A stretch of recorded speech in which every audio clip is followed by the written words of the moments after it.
Hey everybody, welcome to Bestie Book Reviews. I'm here with my bestie Mandy. And I'm here with my bestie Jessica. All right, guys, I'm shocked. I can't believe it, but it is time for us to do our January wrap up. It's the end of January. I know, it's weird. Sure. This month felt really long, but yet I also don't know where it went at the same time. So, you know. Okay, so we're going to go over all the books not all the books, our top 5 books from the month of January in order from 5 to 1, and we're going to give you our favorites. So let's, before we get started with that, Mandy, do your thing. Make sure you hit that subscribe button. You definitely want to be entered in our Road to 1K giveaway to win these free books. Also, hit that like button and make sure you comment below and tell us what was your top read of January.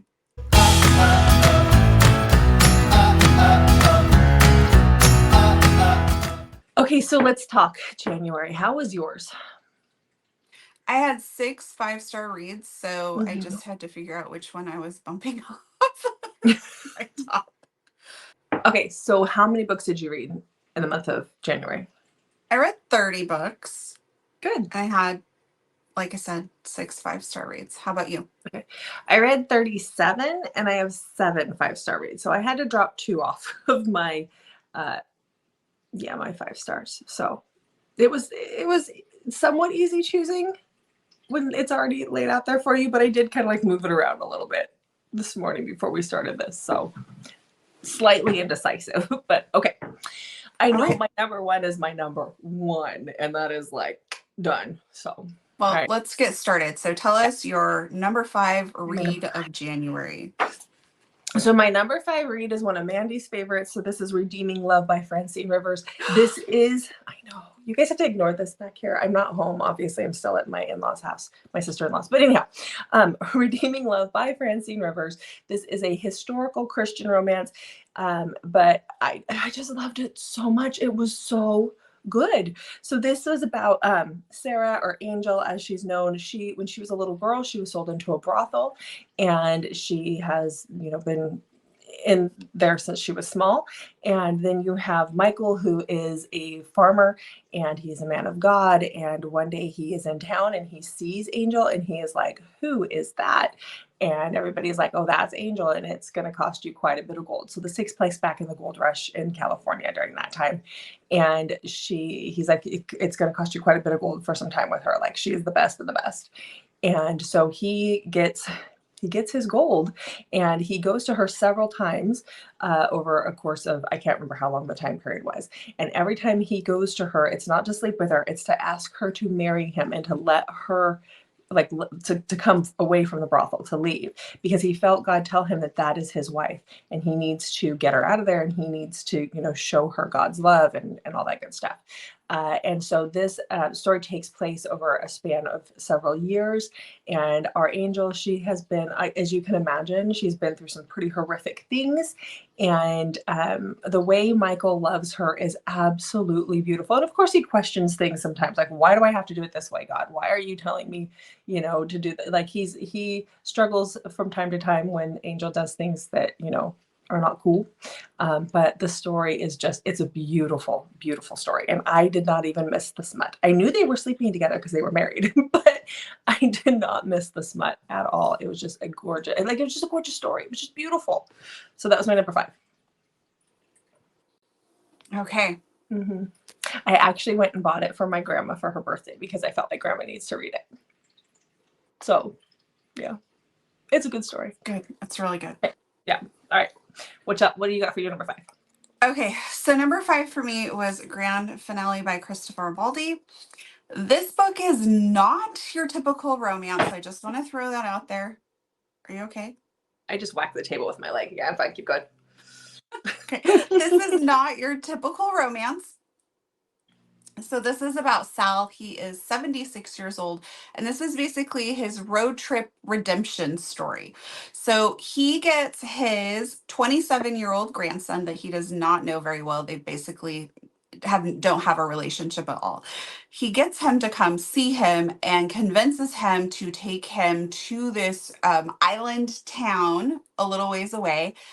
And his Michael is the grandson. His best friend Ricky comes with them, and she is doesn't really believe in love, but yet she's very captivated by this story. And both of them are committed to helping him because he promises them a large sum of money that Frank Sinatra gave to him, or that he won from Frank Sinatra many years ago. So they go off on this road trip together where Sal is actually seeking out the love of his life, Evelyn. And she's like the one that got away. And this story, oh, it had me in the feels, and even though I read it a couple weeks ago, and since we read so much, when you think about a book that kind of sticks with you, this book has stuck with me, and I still think about Sal and his life Oh, choices. So good. definitely number 5 for January. I highly recommend it if you're looking for something a little bit different than just your typical romance. Like if you just need something different, try it. It's really good. Okay. I mean, and that's saying something if it's still sticking with you, because sometimes we read Yes. so much, it's hard for it's I cried and I still have some heartbreak. oh, I know. about that. Okay. All right. So my number 4 for January is Hawk by Jessie Hall. So this is about Nicole or Nick or Cole, depending on who's calling her what. Hawk calls her Cole, which I love that, but this is about Nicole and Hawk.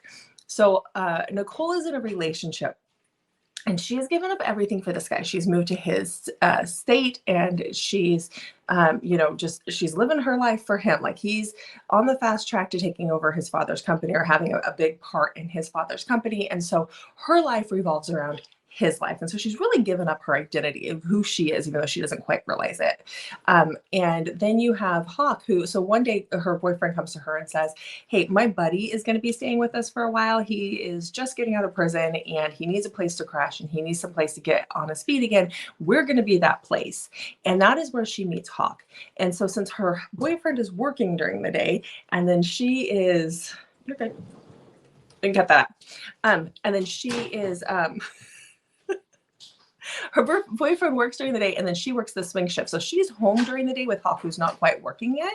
And so that's where this relationship starts between the two of them, because he sees that she is not, getting the attention and stuff that she deserves from the boyfriend. And he sees that that relationship is not what it should be, and how she's sacrificing herself. So I loved this. This was the second Jessie Hall book. I know we've talked about the first one didn't quite work for me, but it's not her writing it was the book, and this book was great. I can't wait to read the next book, which just came out on audio.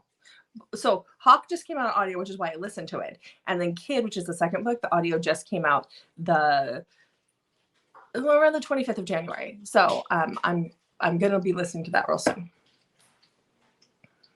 Alrighty. All right. Okay. Okay. Book number 4 for me was King by S.J. Tilley.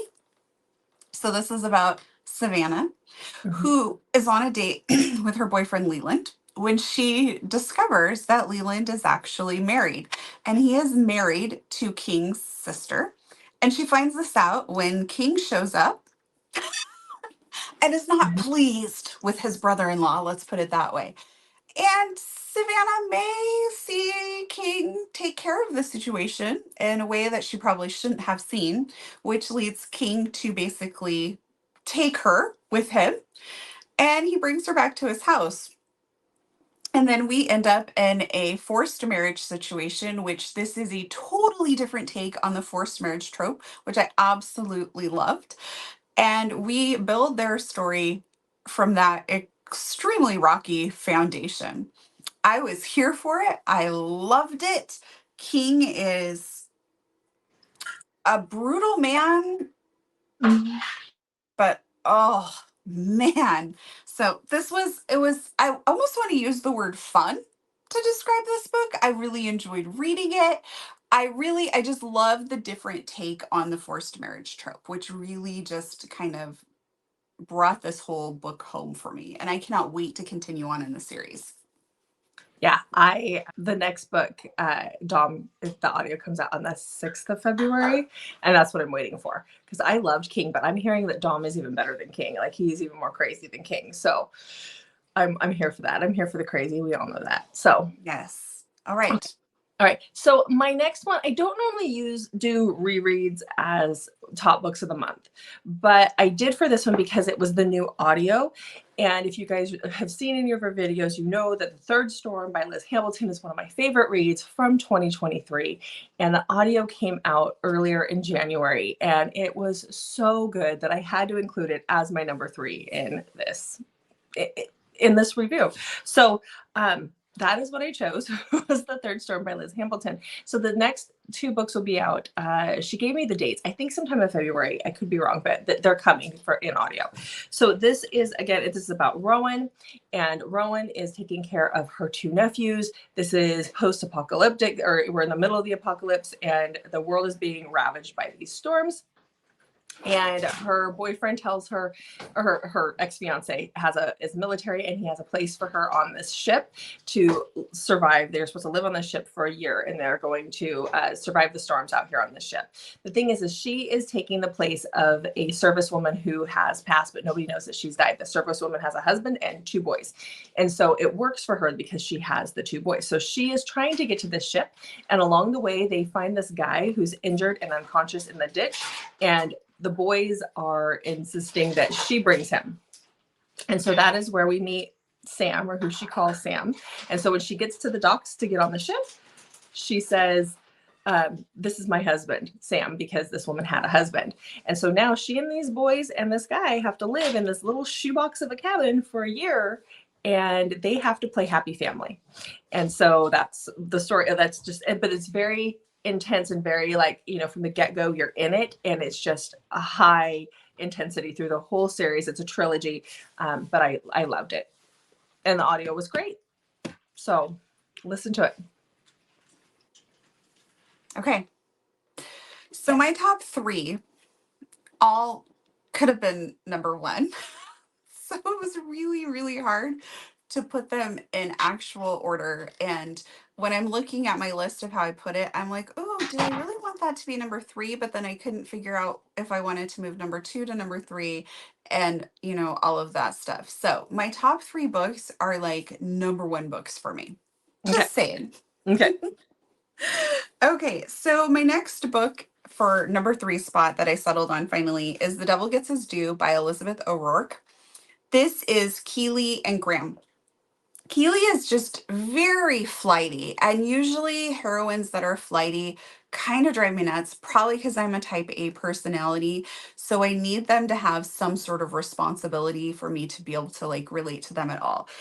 But I loved Keely. She has a reason. She believes she's cursed with this family curse, and that all the females in her family die very young. So she's just living her life because she doesn't think she has much time to live, which that makes sense for why she behaves the way she does. So I need authors to give me some reasons there, I guess, when their characters are like that. Anyways, she is working on throwing this party for her best friend who's getting married. And Graham is the fiance's brother.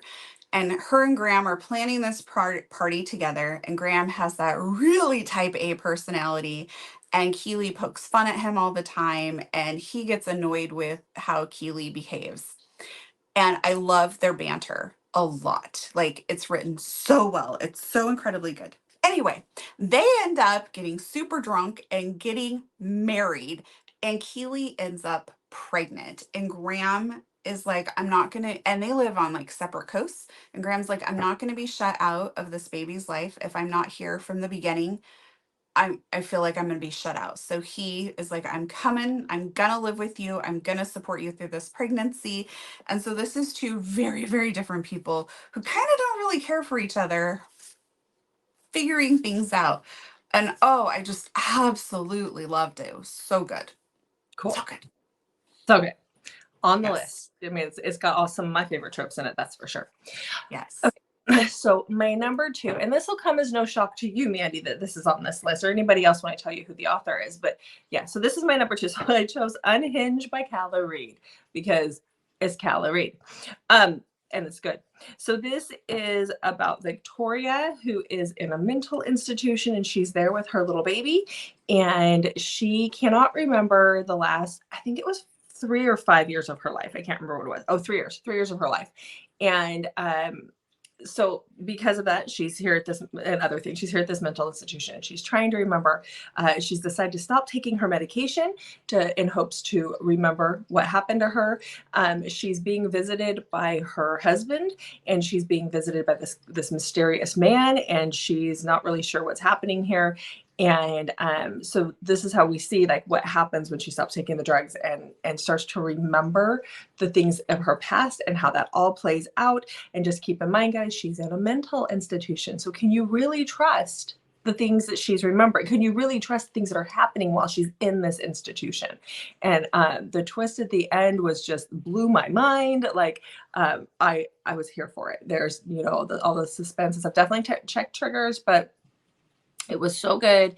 I would highly recommend reading. This is the second book in her Fairfax series, and I would highly recommend reading the first book, which is Unravel. We do see Victoria in that, not a lot, but it just kind of gives you that sense of what it's like at Fairfax. And I just, yeah, it deserves the number 2 spot. It's good. It was so good. All right, so Okay. Jessica, my number 2 read of the month was a book that you forced me to read in Convincing My Bestie. Oh my And gosh. then you forced me to sleep in a room all alone in a hotel I was while with I was reading you. about serial killers. I was with you Serial in that killer. hotel room because you threatened to go lock yourself in the bathroom if somebody broke into our room. My room did not have a lock on it, so that meant that I You was were going to up get. in a different room.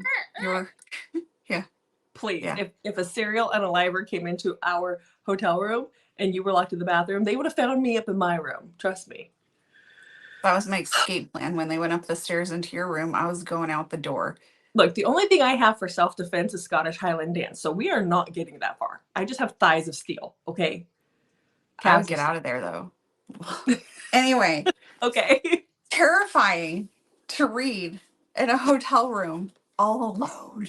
And in all honesty, the place that we stayed is an old schoolhouse that's been refurbished into a hotel. So it almost had those creepy vibes too. Because when I took my daughter there for the first time, she's like, I know this place is haunted. Like, I'm not joking, Mom. But I'm like, it's seriously, it's just an old schoolhouse.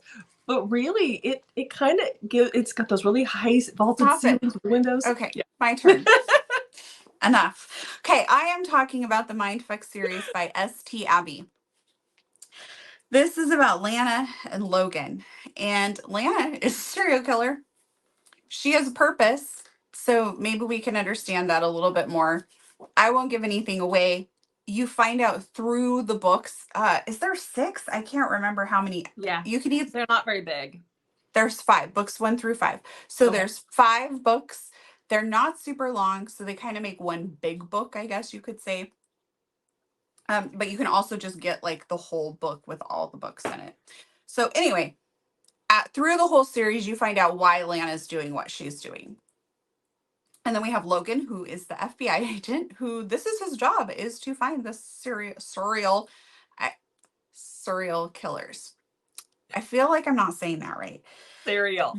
Me and my speech issues. Okay, so she's out on her revenge mission. He is out to track her down and find her.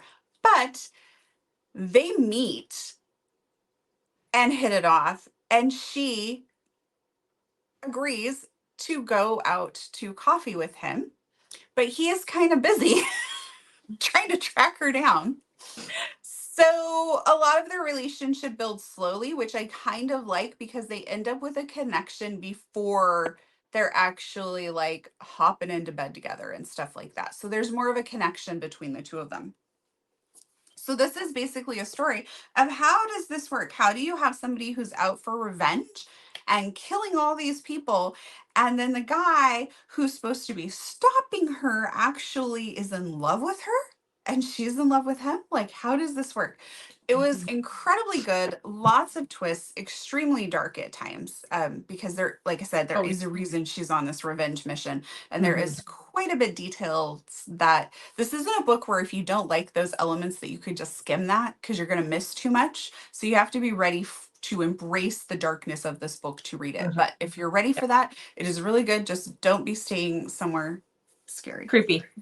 And there is murder on page in this book, which was hard for me. It's just hard, but the book is good. And there is audio out now for all 5 books, I believe. There wasn't when I read it. It was just starting to come out. So for those who like audio. Okay. You can be cooking dinner listening about serial killers. Okay, Anyways, so my number book 1. number 2. Oh, Huh? you're on number 1 already? Yeah. Oh, sorry. Okay. Yeah. Tell us your number 1 read. So my number 1 is the Ember Glen trilogy, and that starts with Sparks of Madness by Bryn Ford. So this, obviously, all 3 books I read in January and I loved, but we're going to talk about book number 1. So this is a dystopian romance. This is very cultish vibes. I've said before, this is like if you take The Handmaid's Tale and The Village by M. Night Shyamalan. I can't even say his name. You guys get it. The M. Night guy. And you take The Hunger Games and you kind of, and The Purge, and you roll it into one, then you're getting this book. This has all the tropes.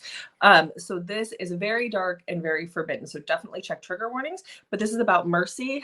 Mercy Madness is her name, and she is a servant. So in this village, in this world, so this is set in like 2185 or 87. So it's way in the future. There's been a civil war that happened in the 2030s.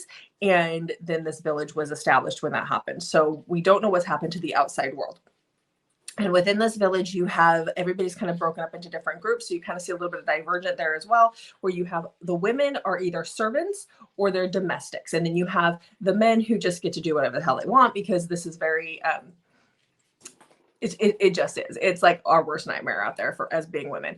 But anyhow, so the men of the village only get to have sex once a month when the moon is full, and that is the night that they purge. And it is, and they don't just get to have sex. Like that's when they if they have a lot of anger issues or whatever, that's the night that they get to use and abuse these servant women that are there. So they're there to serve. They're trained to serve. They're trained to accept whatever happens to them, even if that is death, because it is ordained by God. And then you have the women who are the domestics, and they're married to these guys, but they're not even allowed to have sex. So during the rest of the month, these guys do not have sex. And so they're supposed to suppress their urges until the night of the purge. So you have Mercy, who is a servant, and so she's supposed to serve and willingly offer her body up to these guys. And on this one night of purging, she sees one of the guys who is extremely violent hurt someone in a really bad way, and then he turns and comes towards her. Now, if they take one little step back, it is considered running, and then they get into trouble and they are punished for it. Well, she's already been questioning the beliefs of the people here. And so when this happens, this guy comes towards her, she turns and she runs into the woods. And so then she's considered that she's sinned. She's referred to as a sinner. And they decide, because she's been asking questions, there's the council, these 7 guys, and that is where we meet Arlo. He is a part of the council. And they decide, them and the council and the elders, that they are going to put her through these 3 trials. Nobody has ever passed the trials.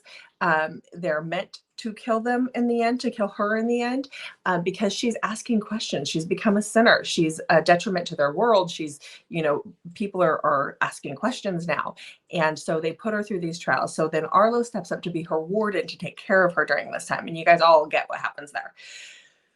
These books had me in a chokehold for 3 books. The first one is close to 400 pages. The last 2 are over 400 pages. But oh my gosh, they are amazing. This is a newer author, a new to me author. And she has a Mafia series out, and I want to go read that, because her writing was amazing, but the premise, the story was just, oh my gosh. She is writing another book in this world too. It's about another girl that we see quite a bit of in this group, who kind of joins Mercy on her little journey. And so I'm waiting for that one. I'm dying for that one. So. Okay. Yeah. So what's your number 1? Okay. My number 1 is The Fall Before Flight by L.M. Halloran. This is like a favorite of all time book now. So we have Taboo, which I absolutely love, and it has to be done right. And this takes Taboo and does it so incredibly well. So this is Doctor Patient, which intrigues me. Sometimes I don't care for this one though, because again, it has to be done right, but this is done right. So this is about Amelia. The whole story is from Amelia's point of view. So Dr. Leo is kind of an enigma to us a little bit throughout the story because we only see his interactions from Amelia's point of view. So she's in her later 20s. She has an accident. And based on extremely reckless behavior that she has had since she was a little girl when her mom died, her twin brother and her father are very concerned about her. And they believe that the accident may not have actually been an accident. She is adamant that it was, but they don't. And so they're now intervening and they are sending her off to this place called Oasis, which is kind of like a swanky psych ward, if you will, for her to get some desperately needed help. So Amelia gets there and she meets some other patients there and she meets Dr. Leo. And Dr. Leo has some stuff going on as well. But the development between Dr. Leo and Amelia is perfectly paced. It's so believable. And it's such a captivating story. I absolutely loved it. It gave me like all the angst and taboo feels that I desperately want to see in these types of books. There's a lot to unpack in this story, so I don't want to say much more because I don't want to give anything away. But if you enjoy a taboo read, this is the book for you. Like it's great. It's perfection. I loved it. Okay. I'm definitely going to read more from this author. And this would be definitely one of those books that needs more hype because when I looked, it has like a little over, I think it's like 1,500 ratings. That's it. Like this book should have, like, it should be way up there. Lots. So check this book out. Highly recommend it. Okay. All right, guys. So that's it. Those are our top 5 each from the month of January. Yay! We did it. We finished our first month of the year. Yes. All right. So make sure, comment, tell us what your favorite book of the month was. Let us know in the comments below. We love to hear from you. We love to hear about the books that you're reading because it helps us grow our TBR as well. Yes, definitely. And then make sure you check back on Mondays, Thursdays, and Saturdays for new videos from us. Thanks for watching, guys. We'll see you in the next video.